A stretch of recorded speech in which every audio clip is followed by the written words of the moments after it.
Hello everyone, आज हम पढ़ने वाले हैं क्लास 6 के साइंस की टेक्स्ट बुक का chapter number 3 mindful eating a path to a healthy body के एनसीईआरटी सॉल्यूशन को आज हम कवर करने वाले हैं। तो चलिए स्टार्ट करते हैं। फर्स्ट क्वेश्चन है, pick the odd one out and give reasons. हमें इन चारों में से जो भी सबसे अलग है उसको बताना है और क्यों अलग है उसका रीज़न भी देना है। तो जवार, बाजरा, रागी और चने में से अलग है चना। क्यों अलग है? क्योंकि जो जवार, बाजरा और रागी है वो क्या है? मिलेट्स, अनाज है, मिलेट्स है। हमने पढ़ा था इसके बारे में भी। लेकिन चना क्या है? एक दाल है, एक पल्स है, ठीक है। और kidney, beans, green gram, soybean, rice, इन सब में से बताना है कि ओड वन आउट कौन सा है। तो कौन सा है? राइस है। क्यों है? क्योंकि kidney, beans, green gram and soybean क्या है? दालें का नाम है। तो ये सब दालें हैं, पल्सेस हैं। लेकिन राइस क्या है? एक सीरियल है, ठीक है। समझ में आ रहा है आपको? अब अगला है, discuss traditional versus modern culinary practices in India. Traditional और मॉडर्न में डिफरेंस बताना, ठीक है। तो क्या है difference? Traditional food is made using old methods like using clay pot, steaming और फर्मेंटिंग। जो ट्रेडिशनल फूड है वो पुराने मेथडों को यूज़ करके बनाया जाता है, जैसे कि हो गया क्ले पॉट्स, मिट्टी के घड़े, स्टीमिंग हो गया और फर्मेंटिंग हो गया। It uses local and fresh ingredients. इसमें लोकल और फ्रेश इंग्रेडिएंट्स, फ्रेश सामानों का यूज़ करा जाता है, जैसे कि ग्रेन, पल्सेस एंड वेजिटेबल्स, ठीक है। अब मॉडर्न कुकिंग में क्या होता है? Modern cooking uses microwave, packaged ingredient and fast food. जो मॉडर्न कुकिंग है वो माइक्रोवेव, जो पैकेज्ड में जो इंग्रेडिएंट्स आते हैं वो, और बाहर का जंक फूड यूज़ करते हैं, ठीक है। तो जो ट्रेडिशनल फूड है वो हेल्दियर है मॉडर्न फूड से। वो हेल्दी भी है और फ्रेश भी है। मॉडर्न फूड जल्दी बन जाता है लेकिन हमेशा हेल्दी नहीं होता मॉडर्न फूड, ठीक है। अब अगला है third question. Ravi is curious about food may act as medicine. Two questions he ask. अब रवि क्यूरियस है कि इस स्टेटमेंट के बारे में कि जो फूड है वो मेडिसन के तौर पे काम करता है। तो हमसे इस क्वेश्चन में पूछा गया था कि अ, वो ऐसे उसके मन में दो सवाल आते, तो कौन कौन से उसको सवाल पूछने चाहिए। तो दो क्वेश्चन वो पूछ सकता है। Can eating healthy food cure disease? क्या जो हम हेल्दी खाना खाते हैं वो बीमारियों को ठीक कर सकता है? Which food helps our which food helps make our body stronger and protect from illness? और कौन से फूड हमारी बॉडी को स्ट्रोंग बनाते हैं और बीमारियों से बचाते हैं? ओके। फोर्थ क्वेश्चन है, not all tasty foods are healthy and not all healthy foods are tasty, explain with examples. जो टेस्टी फूड्स होते हैं वो तो क्या होते हैं? हेल्दी नहीं होते, लेकिन जो फूड हेल्दी होते हैं वो इतने ज़्यादा टेस्टी नहीं होते। इसको एग्जांपल के साथ बताना है। अब जैसे कि पिज़्ज़ा और चिप्स हैं, ये टेस्टी तो होते हैं लेकिन ये हेल्दी नहीं होते बिल्कुल भी।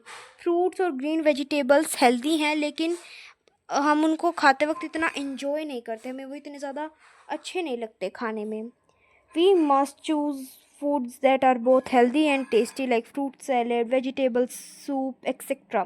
हमें वो फूड चूज़ करने चाहिए जो कि हेल्दी भी हो और टेस्टी भी हो, जैसे कि फ्रूट सैलेड हो गया, वेजिटेबल सूप हो गया, और भी बहुत सारी चीज़ें हैं। अब नेक्स्ट है मेडू प्रॉब्लम्स डाइट एडवाइस।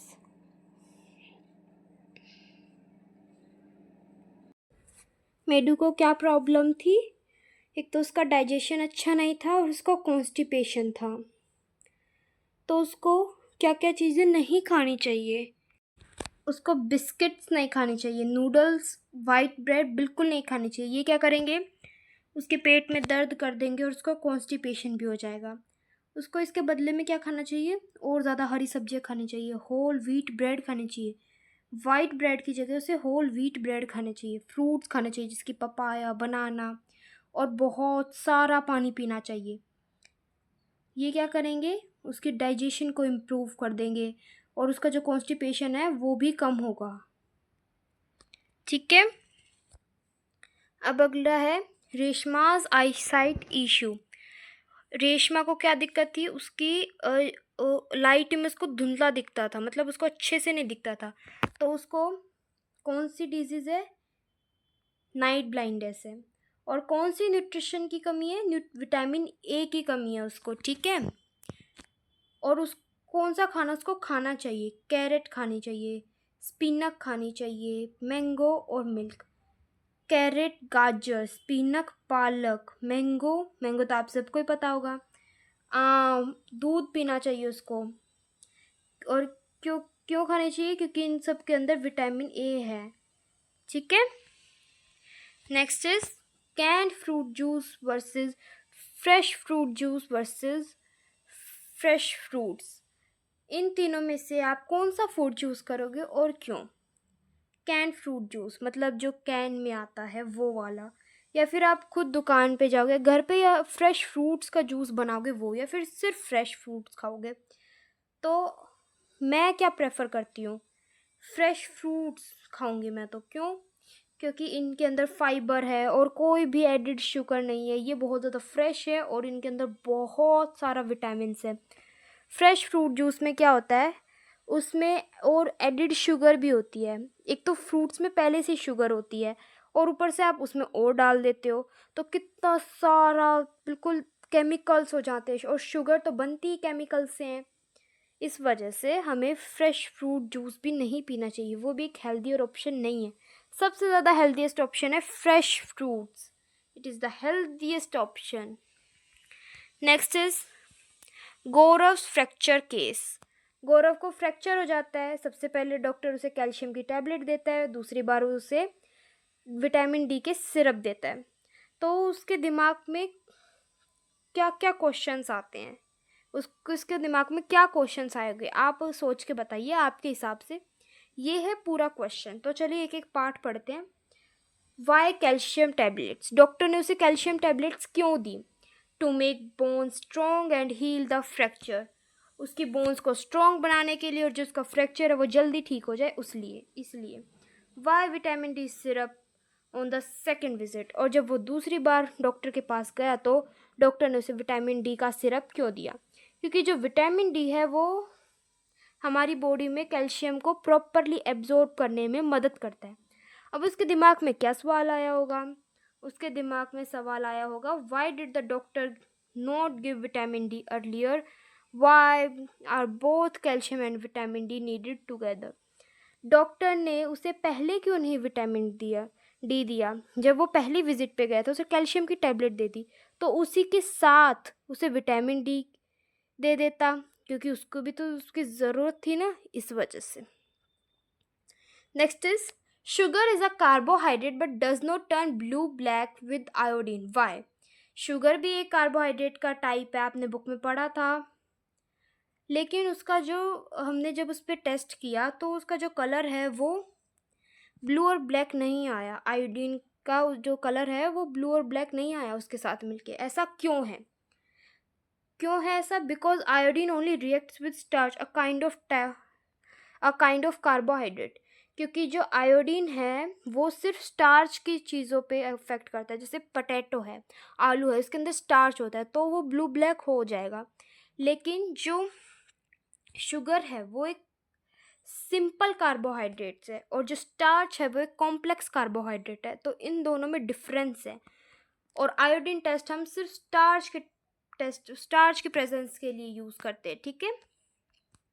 अब अगला है all starches are carbohydrates but not all carbohydrates are starches, explain.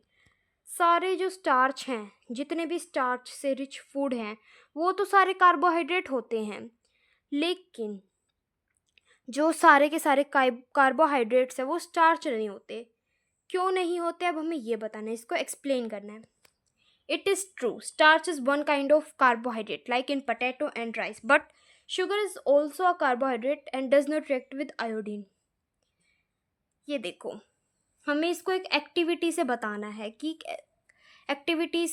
है कि ये स्टेटमेंट को ये ट्रू है या नहीं। ये स्टेटमेंट ट्रू है। स्टार्च एक कार्बोहाइड्रेट का टाइप है, जैसे कि स्टार्च से रिच क्या है, पटेटो और राइस। लेकिन जो शुगर है वो भी एक कार्बोहाइड्रेट का टाइप है, लेकिन वो आयोडीन के साथ रिएक्ट नहीं करती। अब एक्टिविटी आइडिया दिया गया है हमको। Take 3 samples, sugar, rice paste and water. आपको 3 सैंपल्स लेने हैं, शुगर, राइस पेस्ट और वाटर। अब उसके अंदर आयोडीन डालना है। तो क्या होगा, rice paste turn blue black show starch. जो राइस का जो पेस्ट है सिर्फ वही ब्लू ब्लैक होगा, जो शुगर और वाटर है वो ब्लू ब्लैक नहीं होगा। ये क्या दिखाता है कि सिर्फ राइस पेस्ट में क्या है, स्टार्च है। ठीक है। अब अगला है iodine drops turned sari blue black but not socks, why. Iodine की जो ड्रॉप्स हैं वो जब मिष्टी की टीचर की साड़ी पे गिरी थी तो उसकी जो साड़ी है वो ब्लू ब्लैक हो गई थी, लेकिन जब मिष्टी की सॉक्स पे गिरी थी तो वो ब्लू ब्लैक नहीं हुई थी। ऐसा क्यों है, इसका रीज़न बताना है हमको। तो जो साड़ी है उसमें स्टार्च था, मे बी फ्रॉम आयरनिंग। जब उसको प्रेस करी होगी हमने तब उसमें क्या आ गया, स्टार्च आ गया, लेकिन सॉक्स के में नहीं है स्टार्च। या तो उसके फैब्रिक में भी हो सकता है, ठीक है, उसके फैब्रिक में स्टार्च हो सकता है, दैट्स वाई। इसी वजह से जो साड़ी है उसने कलर चेंज करा था आयोडीन के साथ मिलके। ठीक है। Why are millets healthy is only eating millets enough. Millets healthy क्यों है, क्या हम अपनी पूरी डाइट में सिर्फ मिलेट्स को रखेंगे तो हम हेल्दी रहेंगे? वो मिलेट्स खाने से ही हमारी सारी न्यूट्रिशंस की जो वैल्यू है पूरी हो जाएंगी। मिलेट्स क्यों हेल्दी है, क्योंकि जो मिलेट्स हैं वो हमें फाइबर, प्रोटीन और बहुत सारा मिनरल्स देती है। और ये ड्राई एरियाज़ में, मतलब इनके ज़्यादा नखरे नहीं हैं, इनको बस ये नॉर्मल टेम्परेचर पे भी उग जाते हैं। But only eating millets is not enough. लेकिन अगर हम सिर्फ मिलेट्स खाते तो ये हमारी बॉडी के लिए इनफ नहीं है, ये सफिशिएंट नहीं है। हमें साथ के साथ फ्रूट्स भी चाहिए, वेजिटेबल्स भी चाहिए, मिल्क भी चाहिए और बहुत सारी चीज़ें चाहिए too for a full balance diet, एक पूरी बैलेंस्ड डाइट के लिए। ठीक है। How to test if a solution is iodine.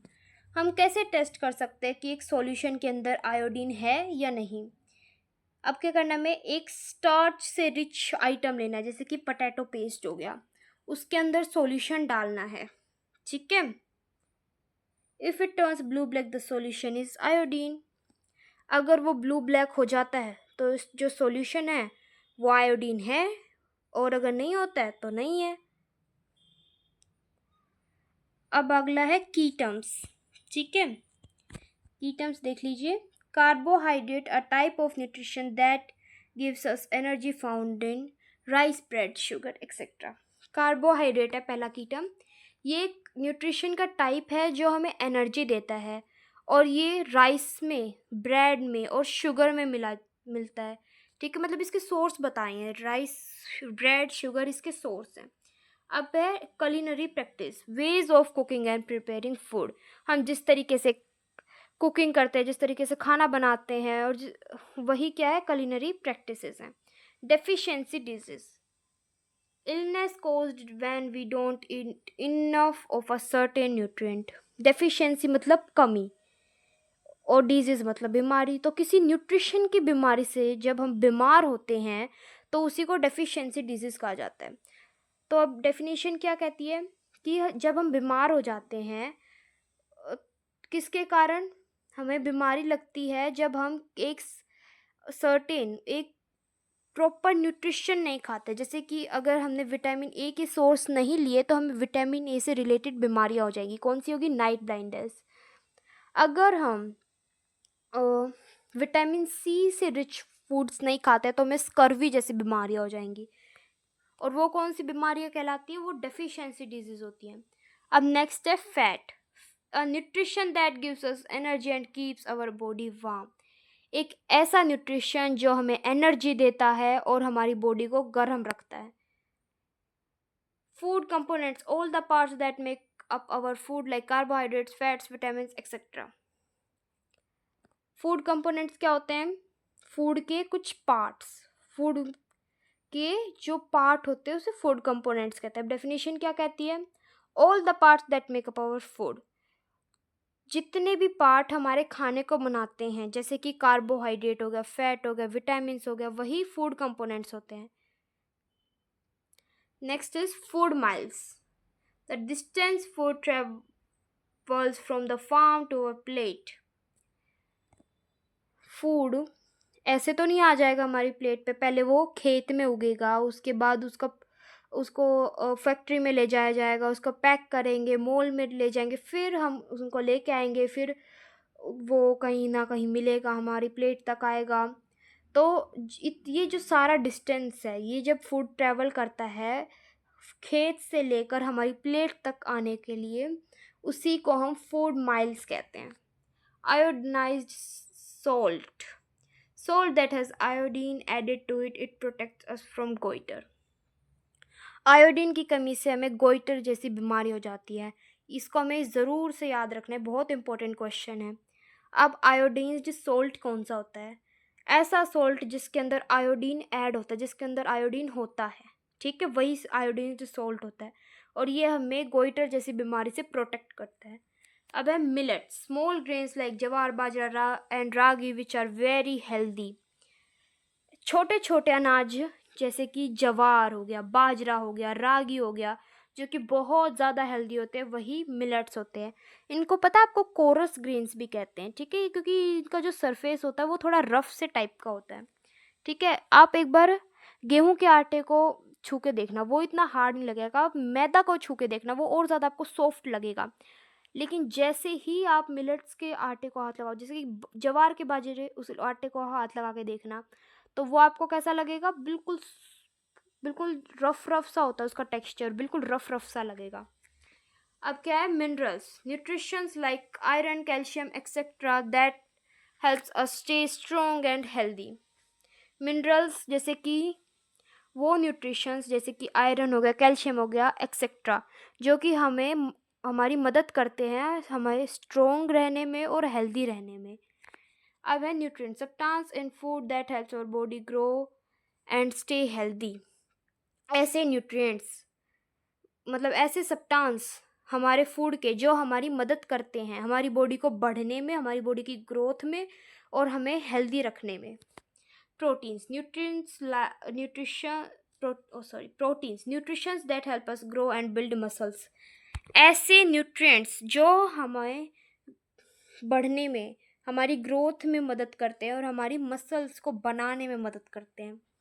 अब है rickets, a disease caused due to lack of vitamin D, it makes bones weak. एक ऐसी बीमारी जो हमें विटामिन डी की कमी से होती है, और ये बीमारी हमारी बोन्स को वीक कर देती है, हमारी बोन्स को कमज़ोर कर देती हैं. अब है roughage, the fibre in food that helps us digest food better like in fruits and vegetables. हमारे फूड के अंदर फाइबर्स होते हैं जो हमारी बॉडी की अच्छे से खाना डाइजेस्ट करने में मदद करते हैं, वही रफेज होते हैं, जैसे कि फ्रूट्स हो गया, वेजिटेबल्स हो गया. अब scurvy, a disease cause due to the lack of vitamin C, it causes bleeding gums. Scurvy एक ऐसी बीमारी है जो हमें विटामिन सी की कमी से होती है, और इसमें जो हमारे मसूड़े हैं उसमें से खून निकलना चालू हो जाता है.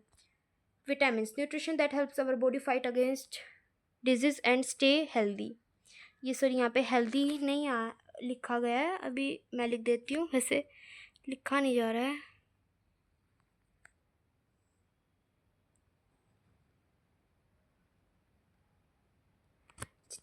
ऐसे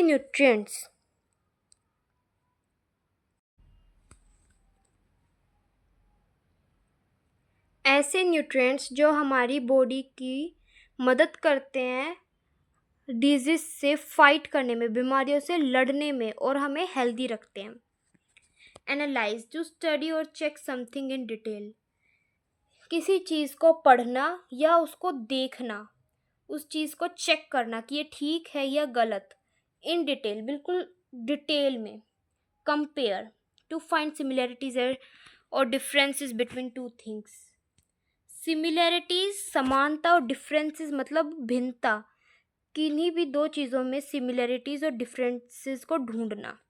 infer to find out something with use to find out something using clues और फैक्ट्स। किसी चीज़ को ढूंढना विद क्लूज और फैक्ट्स मतलब क्लूज और फैक्ट्स को यूज करके किसी चीज़ को ढूंढना। To explain the meaning of something interpret. किसी भी चीज़ का एक्सप्लेन करना, उसका मीनिंग एक्सप्लेन करना, वही इंटरेप्ट होता है। अब है investigate, to look for more information और फाइंड आंसर। और इन्फॉर्मेशन को मतलब उस ज़्यादा इन्फॉर्मेशन को देखना और उनके आंसर फाइंड आउट करना। Observe, to look at something carefully, किसी चीज़ पे बिल्कुल गौर से, बिल्कुल ध्यान से देखना। Prediction, to guess what happen next using what you know. ये यहाँ पे शायद मिसप्रिंट हो गया है, ये समझ नहीं आ रहा है।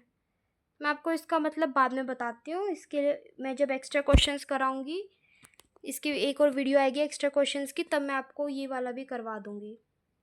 नेक्स्ट है survey, to ask people questions to collect information.